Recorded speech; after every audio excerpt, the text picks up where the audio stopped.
Yeah. It's a much different healthcare landscape now, or it could be. Yeah, it's ever shifting. Yeah. How do you feel about that? Unlikely to shift in our favor, I can tell you that much. No? No.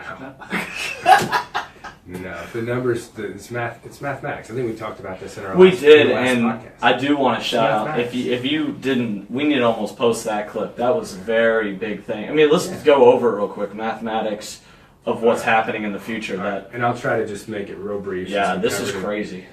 But, so private insurers tend to follow the lead of Medicare, right? So if Medicare makes cuts, then it's like they're justified in making cuts. They've actually led Medicare in how much they've cut for PT services over the years. Medicare has, with some codes, matched inflation, so like going up like 3% a year, and some it hasn't even matched inflation. And this is that over the past 5 to 10 years, I've ran the numbers, this is in a time, these last 10 years, when the baby boomers hadn't even come close to fully exiting the workforce, nor have they now. And I'd have to look at the book and the presentation that I did on it for the exact numbers, but in general, we are looking at a doubling of the Medicare population in the next 20 years, okay? And what's happening is that back in 1965, I think there was like 4-point-something workers in the workforce for every one Medicare beneficiary, so paying into the system versus taking out. And then I think now we're at like 2-point-something for everyone. And in like 20-25 years, it's not going to be 1-to-1, but it's going to be close. Yeah. And at that point, okay, so that's that scenario, right? Well, the Medicare and Social Security systems together have already had years where they've paid out more than they've taken in. Wow. Okay, so we've already had years of non-profitability in its current state.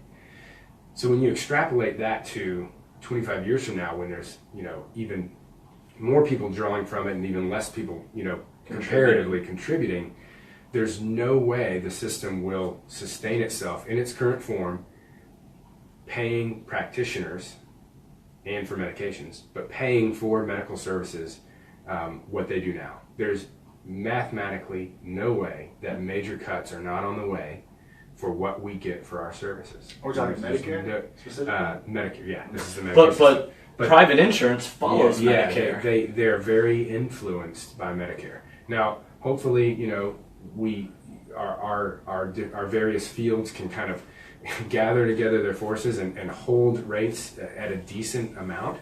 But PT, all in all, has been very unsuccessful in doing so. I mean, average reimbursement rates from private insurers for our services, our various services, have dropped almost across the board, if not across the board. And again, that's without even this big influence of Medicare making huge cuts. So whether you're looking at Medicare or private insurance, I personally don't see any way around the situation getting even worse, no matter what kind of magic pill or bill that Congress might be able to come up with. Yeah. Unless all the baby boomers die immediately. Unless there was like... we can only I mean, yeah, it's just... That's interesting where your head went there. Yeah, I got a little dark. What are you playing? A little dark. That's So what we need to do is kill all these people.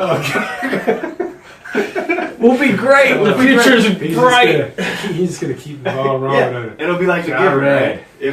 Once you hit 65, we'll take you to a little room. Now his doodles have become very... Yes. We're seeing big mushroom clouds. Yes. How do we lure all 65 and older into deep Nevada area? We build one golden corral to feed them all.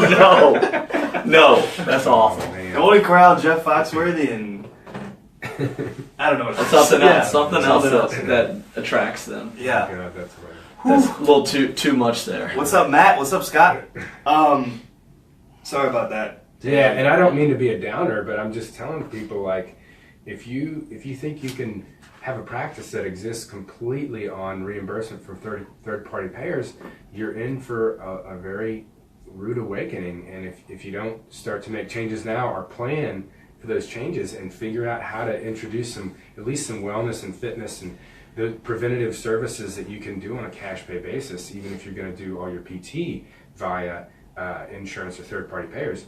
I think that there are many amazingly successful practices that are still doing amazingly well in that model. I'm not saying it doesn't work. I'm just saying that the trends are that it's going to be harder and harder to make it work without at least supplementing with some cash pay revenue.